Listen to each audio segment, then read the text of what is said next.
Friends, good morning. কেমন আছো তোমরা? অবশ্যই ভালো আছো, আমরাও খুব ভালো আছি। সকাল সকাল চান হয়ে গেছে, পুজো হয়ে গেছে, কিছু অল্প স্বল্প খাবার দাবারও খাওয়া হয়ে গেছে। আমার হাজব্যান্ড চলে গেছে অফিস, মেয়েরা ঘুমোচ্ছে, চলে যাবে। দুজন ঘুমোচ্ছে, দুজনকে এবার ডাকবো, এবার ওরা উঠবে। বড় মেয়ে উঠে গেছে, উঠে ব্রাশ করা হয়ে গেছে। ব্রাশ করা হয়ে গেছে তো এবার কিছু খেতে দিয়ে দিচ্ছি তোমাকে। গুড মর্নিং বলে দাও। কত আস্তে আস্তে। ঠিক আছে, এবার ছোট মেয়ে কি করছে দেখাই। ছোটোর জন্য উঠে গেছে, এই এবার কিছু খেতে দিয়ে দিই বড় জনকে, ছোট জনকে। এই তো এখন এরা দুজন এখানে বসে বসে খেলাধুলো করছে আর আমি রান্না বান্না করছি। এখানে তো ভাত বসিয়ে দিয়েছি প্রেসার কুকারে, হয়ে যাবে এখনই।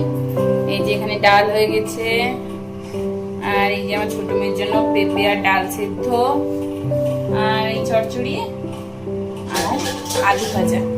কি সুন্দর দেখতে লাগছে দেখুন, দারুণ লাগে খেতে, ডাল ভাতের সঙ্গে একদম জমে যায়। যাই হোক, এই ছিল আমার মঙ্গলবারের আজকে রান্না বান্না। আর একজন এখানে পাগলের মতন খেলছে। আর ছোট মেয়ে কি করছে? ছোট মেয়ে যে আমার সঙ্গে রান্না বান্না করছে। এর খাওয়া হয়ে গেছে, এখানে বসে খেলাধুলো করছে। আর একজন এখানে বসে আছে, এই যে ভাত নিয়ে নিয়েছি। কেমন রান্না হয়েছে? ওই আলু ভাজাটা ওর খুব পছন্দ, আর ওই জন্য প্রত্যেক রবিবার ওর বাবাও আনে ওই আলুটা। যাই হোক, খেয়ে নি। খাওয়া দাওয়া কমপ্লিট, আমাদেরও খাওয়া দাওয়া হয়ে গেছে। ওর বাবা খেয়ে দিয়ে অফিস চলে গেল। এবার সবাই ঘুমোতে চলে এসছে। ঘুমিয়ে যাও, দুষ্টুমি কেন করছো? ঘুমাবে তো? ইমা না না না বলতে নেই, ঘুমিয়ে যেতে হয়। ঠিক আছে, চকলেট এনে দেবো, চল ঘুমিয়ে পড়ো।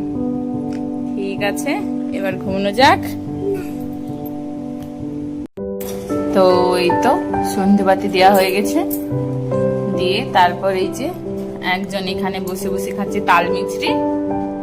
ইন্দু, তাল মিছরি খাচ্ছ মিষ্টি? আর নন্দিনী কি খাচ্ছে? নন্দিনী খাচ্ছে হরলিক্স আর বিস্কুট।